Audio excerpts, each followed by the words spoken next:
अरे राम भाई, इस साल तो आपकी केले की फसल बहुत शानदार हुई है ना। कल दिनेश बता रहा था, व्यापारी आपके केले का खेत इस साल एडवांस में बुकिंग करके गया है और दिनेश का अंदाज़ा है कि वो एक्सपोर्ट करेगा। ऐसा तो क्या जादू किया आपने? आज तो आपको मुझे बताना ही पड़ेगा कि खेती में क्या बदला आपने। अरे श्याम भाई, मैं पिछले 3 सालों से ये ट्रिपल इंजन वाली जैविक तकनीक का इस्तेमाल कर रहा हूँ। बस उसी का परिणाम है। ज़रा विस्तार से समझाइए, क्या है ये जैविक तकनीक? श्याम भाई, अच्छा आप सुनो। पिछले 3 सालों से मैं ज़ाइडेक्स कंपनी की ज़ाइटोनिक टेक्नोलॉजी का इस्तेमाल कर रहा हूँ। ये एक ऐसी नई तकनीक है जो मिट्टी को नरम भुरभुरी बनाती है और साथ ही पानी की संग्रह शक्ति को भी बढ़ाती है। श्याम भाई, अपने केले की खेती में पहली समस्या क्या है पता है आपको? हमारे कंदों का और पौधों का 1 महीने के बाद जिंदा रहना और अच्छे जड़ तंत्र का विकास होना, ये पहली समस्या है। और दूसरी समस्या ये है कि जड़ों का फैलाव और उनकी घनता पूरे खेत की मिट्टी में अच्छी नहीं हो पाती। लगभग 2 से 3 महीने के अंदर मिट्टी कड़क और दबी दबी सी हो जाती है और मुझे लगता है हमारा खेत सांस नहीं ले पाता, जिसकी वजह से हमारे खेतों की उर्वरा शक्ति या कहो कि जैविक शक्ति पौधों का विकास करने में कम पड़ती है। राम भाई, समस्या तो आपने एकदम सही पकड़ी, लेकिन ये ट्रिपल इंजन वाली ज़ाइटोनिक तकनीक इसे कैसे सुलझाएगी? अब मैं तुम्हें विस्तार से इसकी विधि बताता हूँ। विधि अनुसार सबसे पहले मैंने अपनी गोबर की खाद को बेहतर बनाया। मैंने ज़ाइडेक्स कंपनी का ज़ाइटोनिक गोधन लिया और उसे पानी में घोल करके जितना मेरे पास गोबर का खाद पड़ा था उसके ऊपर छिड़क दिया। अब प्रति टन गोबर के लिए 2 किलो के हिसाब से ज़ाइटोनिक गोधन को 200 लीटर पानी में घुलाया था और फिर उसको छिड़कने के बाद ढेर को ढक दिया। आप मानोगे नहीं, करीब करीब 30 से 45 दिनों में एकदम पूर्ण पाचित, नरम, काला और भुरभुरा खाद तैयार हो गया था और वो भी जैविक शक्ति से भरपूर था, बिल्कुल वर्मी कंपोस्ट जैसा। ये मिट्टी की खुशबू वाला खाद, फैलाने में भी आसान था। अब मैंने 2 ट्रॉली गोधन वाली खाद में ज़ाइटोनिक की 16 किलो वाली किट मिला दी और इसे 1 एकड़ खेत में फैलाया और जुताई करके खेत तैयार कर दिया। राम भाई, ये तो हुआ, लेकिन रुपाई कब करनी है? लगभग 15 या 20 दिन के बाद मैं रोपाई करता हूँ। अब सबसे पहले ज़ाइटोनिक एम जैविक खाद लेकर उसका एक 50 का घोल बनाया और केले के पौधों को 15 मिनट डुबोकर उसकी रोपाई कर दी। और मेरा ऐसा अनुभव हमेशा रहा है कि इस विधि के बाद मेरे सारे पौधे एकदम स्वस्थ रहे और तेज़ी से सेट हो गए और बढ़ने भी लगे। राम भाई, मेरे खेत में तो मैं हर फसल में 4 से 6 ट्रॉली गोबर का खाद डालता हूँ। आपने तो 2 ही ट्रॉली में काम खत्म कर दिया। खाद कम नहीं पड़ेगा? श्याम भाई, तुम्हारा बिना पाचन का गोबर का खाद वो ढेले वाला होता है, आधा कच्चा भी होता है और तुम फैला भी नहीं पाते हो, इसलिए ज़्यादा डालते हो तो उसकी ताकत वर्मी कंपोस्ट जैसी भी नहीं होती है, इसलिए भी ज़्यादा डालना पड़ता है और आपकी बाकी की फसलों के लिए वो मिलता भी नहीं है। राम भाई, आपने मेरी समस्या को तो पकड़ लिया, लेकिन खर्चे का हिसाब भी तो समझाइए। श्याम भाई, ज़ाइटोनिक के इस्तेमाल से मैंने रासायनिक खाद सिर्फ आधी ही डाली। ये 2 ट्रॉली गोबर की खाद, 8 किलो गोधन और 16 किलो ज़ाइटोनिक किट का सब कुछ मिलाकर कुछ 10,000 रुपये का खर्चा आया। लेकिन पहले 5 ट्रॉली में 10,000 रुपये का गोबर खाद और फैलाने की मजदूरी में भी 1 से 2,000 रुपये ज़्यादा खर्चा होता था, क्योंकि 2 की जगह 5 ट्रॉली फैलानी पड़ती थी। इसका मतलब ये है कि मोटा मोटा खर्च तो थोड़ा कम ही हो रहा है, लेकिन इस बदलाव से क्या फ़ायदा हुआ? बस चमत्कार ही हो गया भाई। मेरे केले के पौधे करीब करीब सारे के सारे ज़िंदा रहे और जल्दी चल पड़े थे। पत्तियाँ बड़ी, हरी भरी और मोटी भी थी। मुझे तो लगता है कि ये 2-3 महीने की बढ़वार में मेरा खेत कम से कम 1 महीने आगे चल रहा था और इसका कारण है अच्छी पानी की संग्रह शक्ति और नरम और भुरभुरी मिट्टी। राम भाई, ये जो 16 किलो ज़ाइटोनिक किट आपने डाली, इसमें क्या है और हम इसका इस्तेमाल क्यों कर रहे हैं? ज़ाइटोनिक किट में 10 किलो माइकोराइज़ा युक्त खाद है जो हमारी जड़ों के साथ जुड़कर उसे बड़ा और घना बनाता है, जिससे पानी और पोषण लेने की ताकत बढ़ जाती है। साथ साथ ये 4 किलो NPK कंसोर्टिया यानी कि नाइट्रोजन, फॉस्फोरस और पोटेशियम को जैविक तरह से उपलब्ध कराता है। 2 किलो ज़ाइटोनिक जिंक जैविक खाद वो पौधों को सूक्ष्म तत्व भी उपलब्ध करने में मदद करता है।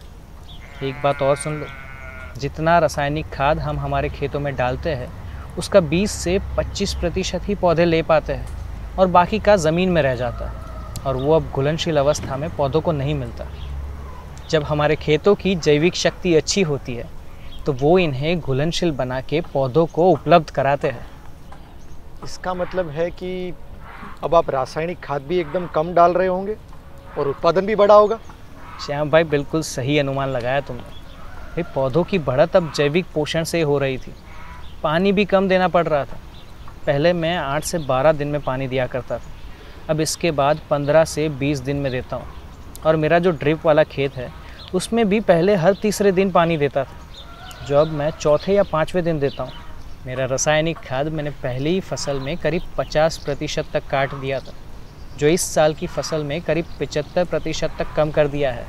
आप कम रासायनिक खाद डाल रहे हैं, इसका मतलब केले ज़्यादा मीठे होंगे और उसका स्वाद भी अच्छा होगा। श्याम भाई, आप तो एकदम सही अनुमान लगा रहे हो। भाई, मेरी पैदावार भी ज़्यादा निकली, करीब 20%। अब कितना फ़ायदा हुआ होगा वो तो आप ही हिसाब लगा लेना। साथ ही केलों की चमक और साइज़ देखने लायक था। भाई, इसमें रासायनिक खाद कम पड़ने से इसका भंडारण भी अच्छा रहता है। और व्यापारी ने मुझे कहा कि मेरे खेत का केला 1-2 हफ्ते तक ज़्यादा ताज़ा रहता है और उससे उसका माल ख़राब होने से बच गया। अब बात बैठ रही है। इसलिए वो एक्सपोर्ट के लिए आपका खेत बुकिंग करके गया है। लेकिन दवाइयों के अवशेषों का क्या? निर्यात के लिए उसकी भी टेस्टिंग होती है। और इस जैविक पद्धति से हम खेतों का बचाव कैसे करते हैं? इसे तुम्हें ठीक से समझना होगा। जब भी हम यूरिया, DAP की मात्रा कम कर देते हैं और पौधों की प्रतिकारक शक्ति बढ़ाते हैं, तो अलग अलग रोग जो हमारे फसलों में आते हैं, जैसे कि सीगाटोका है, वो कम हो जाता है।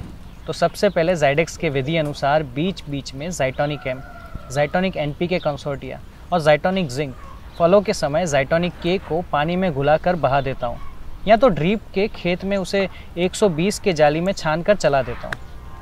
किसानों के लिए कंपनी एक 2 किलो वाली नर्सरी किट भी देती है, जिसमें तीनों जैविक खाद एक साथ डले होते हैं। इससे मेरे खेत पूरे साल भर नरम और भुरभुरे रहते हैं, सांस लेते हैं, जिससे खेतों की जैविक ताकत दिन ब दिन बढ़ती ही जाती है। अच्छा, अब तुम मुझे बताओ कि तुमने कभी हवा में से पानी लेने के बारे में सुना है? राम भाई, ये क्या जादू वाली बात कर रहे हो? ऐसा भी कभी होता है क्या? ऐसा होता तो मैं खेतों में पानी क्यों देता? होता है भाई, बिल्कुल होता है। और ये मुमकिन होता है जाइडेक्स कंपनी की ज़ाइटोनिक सुरक्षा और ज़ाइटोनिक नीम की मदद से। सुरक्षा एक नई तकनीक वाला प्रोडक्ट है। इसको पानी में घोल कर पत्तों पर छिड़काव करना होता है। इसके स्प्रे से सुरक्षा की एक पतली सी परत पौधों की पत्तियों पर बन जाती है। ये परत कीड़ों और बीमारियों के जीवाणुओं को पत्ती पर आने से रोकती है। इसी के साथ साथ गर्मियों में पौधों की पत्तियों से होने वाले वाष्पीकरण को भी ये कम करती है। इसके अलावा हमारे खेत में जो ओस आती है, ये परत उसको सोख लेती है। इस ओस के पानी में पौधे की बढ़वार के लिए ज़रूरी कार्बन डाइऑक्साइड भरपूर मात्रा में होता है। वैसे तो कार्बन डाइऑक्साइड हवा में थोड़ी मात्रा में होता है, लेकिन वो पानी में घुलनशील होता है। तो अब क्या हुआ, मेरे खेतों के पत्तों ने हर रात मुफ्त में बिना कुछ किए ओस का पानी भी पिया, और जो घुलनशील कार्बन डाइऑक्साइड से युक्त था।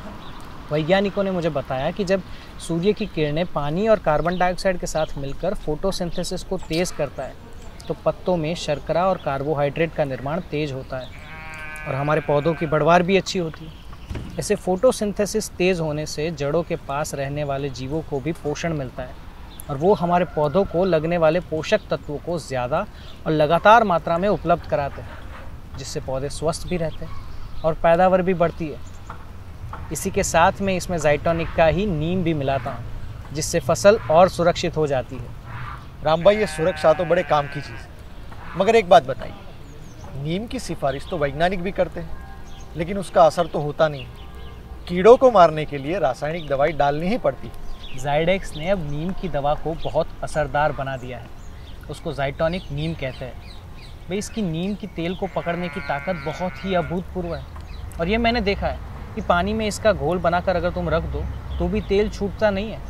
ये नीम का तेल अब पत्तों के ऊपर लंबे समय के लिए रुकता है, 24 घंटे, और कड़वापन पत्तों पर लंबे समय तक बनाए रखता है।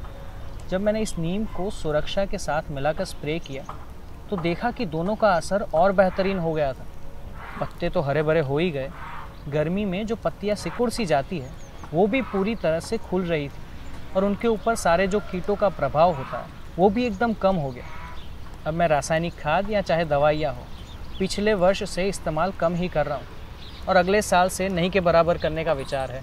राम भाई, मेरे खेत में आपके जैसा बराबर नहीं है। ज़मीन ऊपर नीचे, बरसात में पानी भर जाता है। पिछले साल तो काफ़ी पौधे भी मर गए थे। श्याम भाई, जब से मैंने ज़ाइटोनिक डालना शुरू किया है और मेरी मिट्टी पूरे साल भुरभुरी रहने लगी, तब से उसमें पानी खड़ा रहना बंद हो गया है और सारा पानी ज़मीन दूसरे ही दिन पी जाता है। भाई, इससे मेरे खेतों का पानी मेरे खेतों में ही रहता है और फसल भी बढ़िया होती है। खेतों की पानी की ज़रूरत एकदम कम हो जाती है। राम भाई, बहुत कुछ समझ में आ गया, लेकिन खर्चे का हिसाब भी तो बताइए। पहले हर एकड़ के पीछे मेरा 60 से 80 हज़ार रुपये का एक फसल के दौरान खर्चा होता था, वो मजदूरी को मिला के।